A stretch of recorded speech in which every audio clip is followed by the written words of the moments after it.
Big பாஸ்ல ticket to finale டாஸ்க்கை விட்டு விஜே பாரு வெளியேறியிருக்காங்க அப்படிங்கிற தகவல் சமீபத்தில் வெளியாகி சோசியல் மீடியால பயங்கர வைரலா போய்கிட்டு இருக்கு. என்ன நடந்திருக்கு அங்க அப்படிங்கிறது தான் இந்த ஒரு வீடியோவில் நம்ம பார்க்க போறோம். பிக் பாஸ்ல இந்த ஒரு வாரம் டிக்கெட் டு ஃபினாலேக்கான வாரம். அண்ட் இந்த வாரம் பயங்கர அடிப்பொலியா இருக்க போகுது அப்படிங்கிறதுல எந்த சந்தேகமும் கிடையாது. ஏன்னா டிக்கெட் டு ஃபினாலே டாஸ்க் எப்போதுமே ரொம்ப எங்கேஜிங்கா இருக்கும், பார்க்க நல்லா இருக்கும். அதே நேரம் பிசிக்கல்ல பயங்கரமா டஃப் கொடுக்குற அளவுக்கான ஒரு டாஸ்காக தான் இருக்கும். அதன்படி முதல் டாஸ்க் பயங்கரமா வச்சிருந்திருக்காங்க. அதாவது ஒரு கட்டம் மேல ஏறி நிக்கணும். யாரு ஃபர்ஸ்ட் இறங்குறாங்களோ அவங்க அவுட்டு. இந்த ஒரு கேம கண்டிப்பா 4 டூ 5 ஹவர்ஸ் இருக்கும் அப்படின்னு நம்ம எல்லாருமே எதிர்பார்த்தோம். நம்ம நினைச்சது போலவே இந்த ஒரு கேம் பார்த்தீங்கன்னா, கிட்டத்தட்ட ஹவர்ஸ் கணக்குல தான் இருந்திருக்கு. எல்லாருமே பயங்கரமா டஃப் வச்சு விளையாண்டுருக்காங்க. ஆனா விஜே பாரு அவர்கள் எடுத்த உடனேயே ஒரு 5 நிமிஷத்துல இறங்கியிருக்காங்க. அதற்கு மிக முக்கிய காரணம் என்ன அப்படின்னா, அவங்களால எந்த ஒரு டிக்கெட் டு ஃபினாலேவ முழுமையா விளையாட முடியாது. ஏன்னா அவங்களுக்கு ஹெல்த் இஷ்யூஸ் ஒரு சில விஷயங்கள் இருக்கு.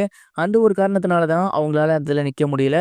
குறிப்பா சொல்லணும் அப்படின்னா, அவங்களுக்கு பேக் பெயின் இருக்கு. என்னால ரொம்ப நேரம் நிக்க முடியாது அப்படிங்கிறத விஜே பாரு அவர்களே இதற்கு முன்னாடி சொல்லியிருந்திருக்காங்க. அப்படி பார்க்கும்போது கண்டிப்பா இந்த டாஸ்க்ல அவங்களால நிக்க முடியாது இல்லையா? ஸோ அவங்க முதல் ஆளா இறங்கிட்டாங்க. அதே மாதிரி பார்த்தீங்கன்னா, இனி வர டாஸ்க்கும் நெறைய டஃப்பான டாஸ்க்கா தான் இருக்கும். அதில விஜே பாருவால விளையாட முடியுமா அப்படின்னு கேட்டா கண்டிப்பா முடியாது.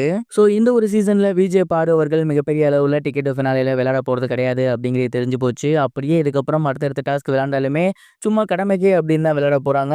ஏன்னா அவங்களோட ஹெல்த் இஷ்யூ இருக்கிறதுனால இந்த ஒரு கேம ஃபுல் ஃப்ளெஜ்டா அவங்களால விளையாட முடியாது.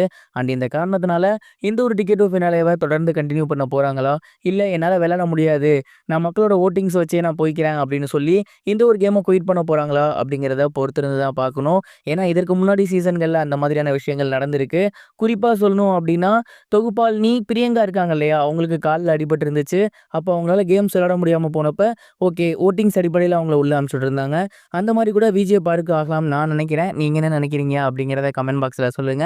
தொடர்ந்து இந்த ஒரு கேம ரொம்ப சூப்பரா விளையாண்ட ஒரு பிளேயர் அப்படின்னா, அது சுபிக்ஷா அவர்கள் தான்.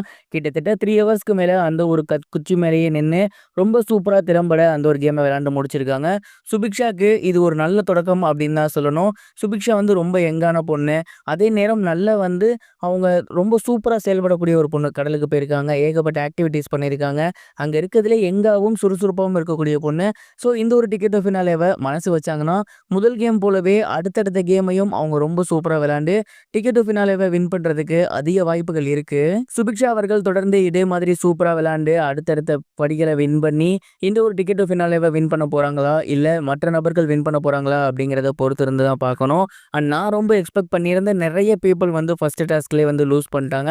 அடுத்தடுத்த டாஸ்க்ல அவங்க எப்படி விளையாட போறாங்க? அப்படிங்கிறதையும் பொறுத்து இருந்து தான் பார்க்கணும். நீங்க இந்த ஒரு டிடிஎஃப்ப யார் வின் பண்ணுவான்னு நினைக்கிறீங்க? கமெண்ட் பாக்ஸ்ல மறக்காம ஷேர் பண்ணுங்க.